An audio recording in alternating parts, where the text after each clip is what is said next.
Et yo les gens, c'est Jean, on se retrouve pour la review de l'épisode 55 de Sun et Moon cette semaine. Un épisode excellent avec beaucoup de surprises pour le coup. Et ça fait plaisir de voir une fin d'arc, oui et non. Parce que en gros c'est un épisode qui sert de fin d'arc et de transition pour sûrement d'autres fillers à venir. Mais c'est un épisode absolument excellent. Parce que la chose que j'attendais et qui était teasée dans l'arc et tout jusqu'à l'infini, il y a enfin eu la conclusion ici, et c'est vraiment c'est la meilleure des conclusions qui est possible qu'il soit, puisque je m'attendais pas à ça, mais ça y est, le grand moment est arrivé, même plus que ça, donc c'est assez énorme. Donc on va y aller détail par détail, mais si vous avez vu l'épisode, vous savez très bien de quoi je parle.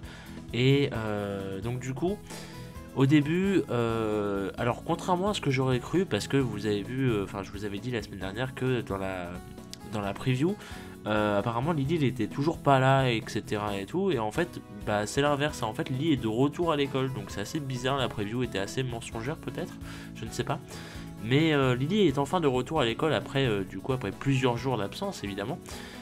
Et donc les choses peuvent tout simplement reprendre leur cours normal et tout, voilà, elle est en pleine forme, elle est toute contente et tout, elle a retrouvé sa daronne, voilà, tout le monde est bien dans le meilleur des mondes comme on dit, donc voilà. Et dès le début, on nous tease parce que le soir au crépuscule, après les cours, donc, Euphorbe et Pimprenel discutent en fait sur la plage, avec un magnifique coucher de soleil en fond, enfin c'est trop beau, c'est beaucoup trop beau, c'est trop mignon. Et vient le moment fatidique qui a fait parler de lui, qui a bien fait buzzer et tout, et c'est normal parce que en fait ils se cherchent sur la plage, ils se cherchent et tout, un peu mutuellement, pas en se balançant des pics ou quoi que ce soit, vous voyez, mais vraiment, comment dire, ils se cherchent tout simplement, et donc en fait, à un moment, Euphorbe va pour attraper Pimprenel, entre grosses guillemets, et Pimprenel l'esquive, et en fait elle lui sort une espèce de punchline en disant ouais je te choisis et tout, et pour bien évidemment faire référence au film Pokémon de l'an dernier, et du coup Euphorbe, lui, tu te rends compte qu'il avait prévu la chose parce qu'il a fait exprès de faire genre qu'il trébuchait et tout pour sortir une Pokéball, et il la pointe sur Pimprenel. Du coup Pimprenel elle comprend pas et tout, elle lui dit pourquoi tu sors ça et tout, peut-être pour faire référence à je te choisis, mais bah non. Et en fait dans cette Pokéball il se trouve que c'est une Pokéball factice, puisque dedans il y a une bague, et donc il la propose en mariage, et c'est totalement stylé, et c'est quelque chose, si vous avez les réseaux sociaux, si vous avez Twitter, si vous avez même Facebook, parce que je sais que c'est comment dire, c'est très pas populaire, mais disons que ça fait des années qu'il y a cette espèce de mème sur Facebook où tu vois vous savez, il y avait des pages qui mettent des images un peu random et tout, et des fois vous êtes sûrement tombé là-dessus, il y a une page avec une Pokéball qui contient des bagues, ou alors des bagues de fiançailles ou de mariage en forme de Pokéball. À moitié, donc voilà, et là c'est arrivé, ils se sont servis de ça pour vraiment le faire, et je trouve ça trop beau, et surtout que la scène en plus c'est magnifique, comme je vous l'ai dit, il y a le fond, etc., il y a le fait que les deux se cherchent et tout, donc tu trouves ça assez mignon et tout, et il y a ça bordel, et le mec il l'a proposé en mariage, et tu te dis mais oui c'est très bien. Et donc voilà, alors après ça va un peu vite en besogne parce que ils sont même pas officiellement ensemble, qu'ils se mettent déjà en mariage. Bon, après c'est un animé, tu vois, donc bon, il y a peut-être pas de, voilà, faut peut-être pas crier directement au scandale et tout, au fait que ce soit du bullshit, etc. Je pense que c'est voulu, c'est pas grave, on peut pas trop leur en vouloir, surtout que c'est peut-être pour rusher la chose, mais au final qu'est-ce qu'on s'en fout, nous tout ce qu'on voulait c'est qu'ils soient ensemble, donc que ce soit officialisé comme ça, c'est beau, on s'en fout du reste en fait, donc voilà, et surtout qu'ils se sont bien cherchés pendant tout l'arc comme je viens de le dire, donc ça compense le fait, tu vois, qu'ils étaient pas encore ensemble mais ils se cherchaient pas mal, donc voilà, moi je pense que c'est legit, même si je peux comprendre qu'on a un peu de mal, mais du coup voilà. Et donc en rentrant chez lui, chez Euphorbe du coup, lui et du coup Pimprenel annoncent la nouvelle à Sacha, en fait, ils annoncent que ils vont se marier et tout, et Sacha en fait les félicite, parce que, et à ce moment là il y a une image qui pareil a encore fait parler d'elle et tout, parce que tu te rends compte que en fait il y a Sacha qui leur fait un câlin tout simplement pour les féliciter, Et tu te rends compte qu'en fait, bah, les deux, ça va devenir la famille de Sacha, Lola, véritablement. Et surtout, tu te rends compte qu'en fait, c'est grâce à Sacha que les deux se sont mis ensemble. En gros, il n'y aurait pas eu Sacha, bah les deux se seraient pas trouvés. Et je trouve ça beau parce que ça renforce un peu cet aspect entre guillemets familial. Déjà que Euphorbe a beaucoup de, comment dire, a beaucoup d'admiration, beaucoup de, je sais pas, il a tout ce qu'il y a de positif pour Sacha et tout. En plus là, il y aura pas Pronel et tout, et ce sera de la faute à ça. Enfin, c'est grâce à Sacha.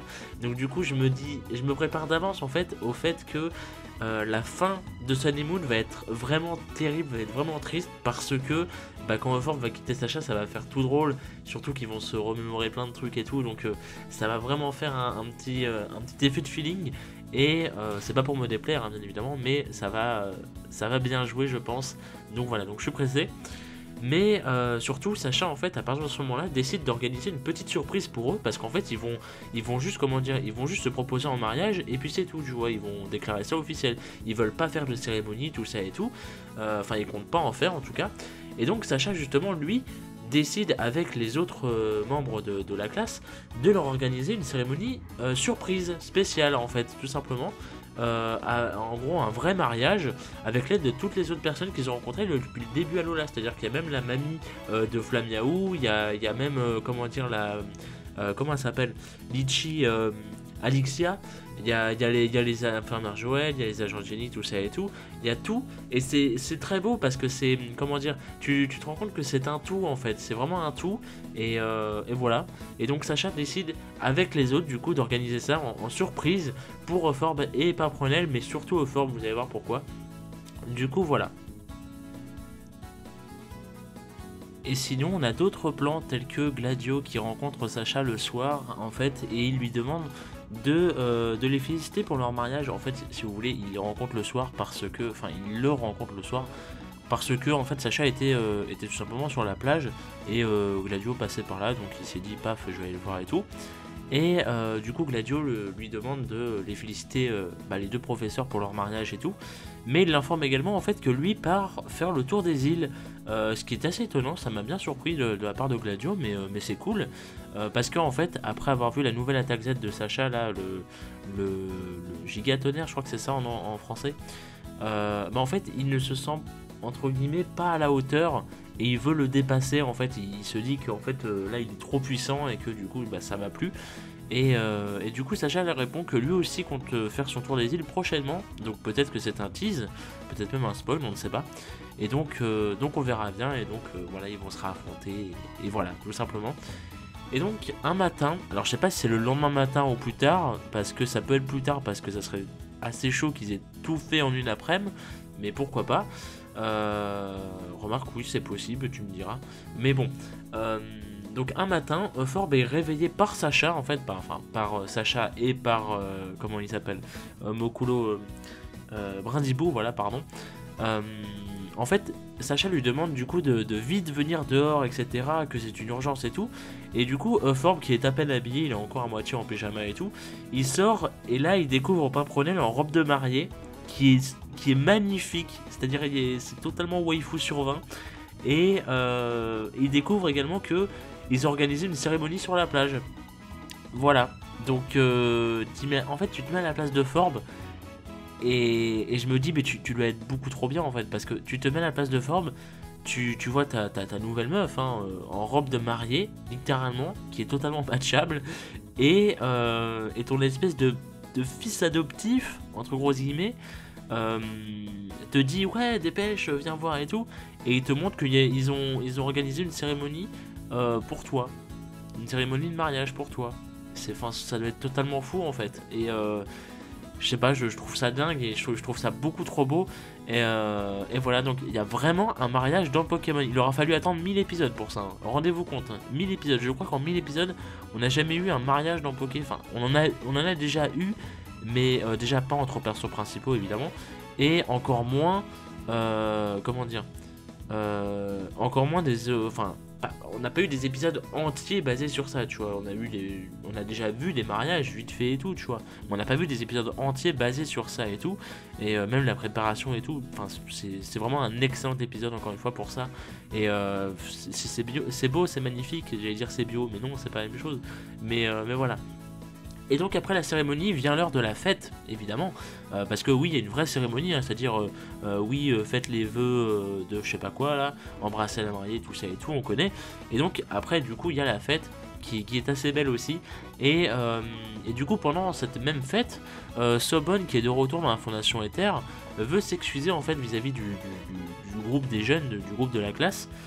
Et il leur propose en fait de faire partie des Ultra Gardiens. Alors qu'est-ce que c'est que les Ultra Gardiens? C'est un nouveau truc du coup exclusif entre guillemets à l'animé, mais qui reprend un principe de base des jeux, donc c'est assez stylé. C'est qu'en fait leur rôle du coup en tant qu'Ultra Gardien aux héros, hein, c'est les héros qui vont devenir Ultra Gardiens. Leur rôle du coup seront donc de, quand une nouvelle Ultra Chimère apparaîtra, si jamais il y en a une qui apparaît, de coopérer avec la Fondation Ether afin de les capturer en fait. Et Elsamina explique à ce moment-là que des Ultra Chimères peuvent se perdre dans leur monde ou justement dans les passages entre des mondes pour arriver au final à Alola par accident en fait. Ça peut arriver, la preuve c'est déjà arrivé. Avec Zeroid, même si bon, Zeroid a plus été appelé qu'autre chose, donc c'est un peu différent, mais bon, vous m'avez compris. Et du coup, leur mission est donc de les ramener dans leur monde si jamais ce genre de cas arrive. Et donc voilà. Et donc Sobonne leur montre ça et tout, et on voit qu'ils ont vraiment des tenues, etc. Donc le truc c'est que on peut, comment dire, on peut en conclure deux choses. Déjà, c'est que les tenues ont l'air, enfin, les tenues ont l'air très, on dirait la même tenue que celle d'Ultra Sun, Ultra Moon, là où vous allez, vous savez, justement dans les passages pour les Ultra Brèches, avec Solgaloo, Lunala, c'est les mêmes tenues, apparemment, je pense, et ça a l'air d'être aussi les mêmes tenues que celle justement de l'Ultra Commando. Voilà, je cherchais leur nom français, pardon. L'Ultra Commando a la même tenue, et du coup, tu te dis, est-ce que ça tease l'Ultra Commando, ou est-ce qu'au contraire, vu que eux prennent le rôle d'Ultra Gardien, est-ce que l'Ultra Commando ne va pas être présent? Et il y a une réponse qui va arriver juste après et qui peut nous amener vraiment sur la voie. Mais avant ça, au final, en fait, Sacha qui se morfondait en fait depuis le début de l'épisode, il était un peu triste parce que il n'a pas pu dire au revoir à Solgaleo en fait, parce que en fait Solgaleo est parti directement après leur retour à Lola sans laisser de traces. En fait, ils l'ont pas vu partir. Et du coup, Sacha lui en veut parce que, enfin, Sacha s'en veut, pardon, parce qu'il n'a pas pu lui dire merci, au revoir, etc. Et donc il s'en veut parce qu'il sent que c'est incomplet et tout. Et en fait, pendant la fête, justement, il le revoit passer dans le ciel. Et en fait, du coup, Solgaleo leur sourit. Et il leur donne un petit sourire et tout, qui est tout mignon. Et il disparaît à nouveau dans le ciel, laissant penser du coup qu'il reviendra possiblement un jour, j'espère. En tout cas, on l'a vu, il n'est pas parti dans une Ultra Brèche. Et justement, c'est ce que Sacha se demande, c'est est-ce qu'il reste à Lola ou est-ce qu'il va partir dans une Ultra Brèche. Et à ce moment-là, on voit justement une Ultra Brèche qui s'ouvre et un V-Mini qui en sort. Voilà, voilà.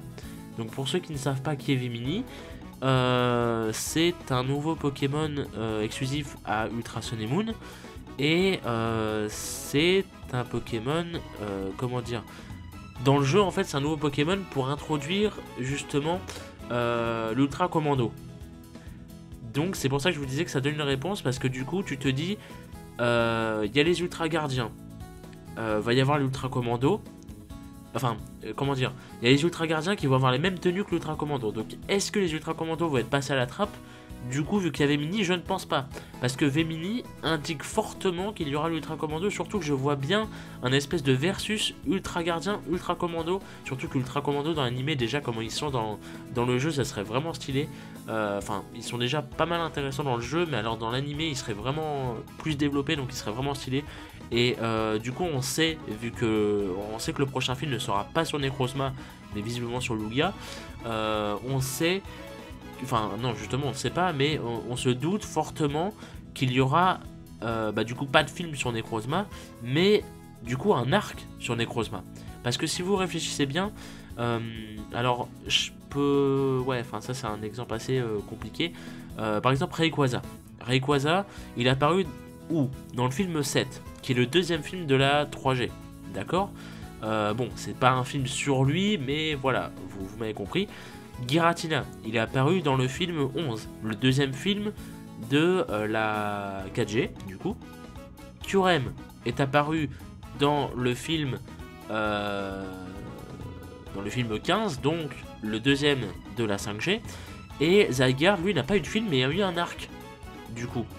Donc, je me dis, pardon, que, eh bien, vu qu'on n'aura pas de film sur Necrozma, il y aura un arc de l'animé sur Necrozma. Et Vemini semble fortement le teaser. Donc je suis très content parce que je fais partie de ces gens qui ont adoré l'histoire d'Ultra Necrozma. D'ailleurs je viens un peu de spoil, je suis désolé si jamais vous n'avez pas fait le jeu. Mais j'ai adoré, j'ai adoré l'histoire d'Ultra Sun et Moon de Necrozma. J'ai vraiment surkiffé, j'ai trouvé énormissime. Et donc voir ça en animé, c'est vraiment un kiff que j'aurai, je veux absolument le voir. Que ce soit en film, que ce soit en arc, je m'en fous. Un arc ça serait mieux parce que ça serait plus développé. Mais que ce soit en film ou en arc, je m'en fous, je veux juste le voir et je sais qu'on le verra. Mais je suis pressé. Et donc là ça le tease, donc je suis fort content. Et donc voilà, donc on verra bien. Mais moi, si vous me demandez mon avis, je pense que l'Ultra Commando sera quand même là grâce à Vemini qui nous tease un petit peu ça. Et je pense du coup qu'il y aura peut-être une confrontation Ultra Gardien, Ultra Commando, voire même peut-être une alliance, parce que je vais directement en confrontation. Mais on sait que l'Ultra Commando ne sont pas méchants au final. Donc voilà, il y en a même qui pensent, beaucoup d'ailleurs, qui pensent dans la fandom que en fait, si vous voulez, les Ultra Gardiens, vu que leur rôle ça va être de capturer les Ultra Chimères, il y en a beaucoup qui pensent que Sacha va capturer Vemini. Et parce qu'en fait, c'est des rumeurs depuis plusieurs mois maintenant.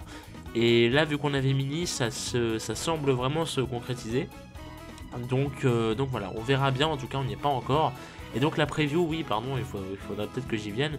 La preview nous montre que le prochain épisode du coup sera centré sur Dodohala, mon main de la 7G, donc je suis plutôt content. On a enfin un épisode sur lui, je suis assez hypé, je dois bien vous avouer. Ainsi que Rondoudou qui fera son retour, le Rondoudou de Kanto, hein, le vrai. Hein. Et il sera énervé justement parce qu'il est inefficace sur Dodohala, parce que Dodohala, de base il dort et en fait du coup Rondoudou ne peut pas passer ses nerfs sur lui parce que vous savez quand Rondoudou passe ses nerfs il gribouille et tout, sauf que là Dodohala vu qu'il dort tout le temps, bah en fait il peut bouger en dormant, du coup il esquive toutes les espèces de tentatives de gribouillage de Rondoudou, ça lui fait péter un câble et ça a l'air d'être un épisode du Gouac, ça a l'air trop stylé, ça a l'air trop marrant, donc on verra ça, et puis voilà, on verra ça la semaine prochaine. En attendant, c'était la dernière review avant avant Noël, donc d'ailleurs au moment où cette vidéo sortira, Noël sera dans 2 jours je crois.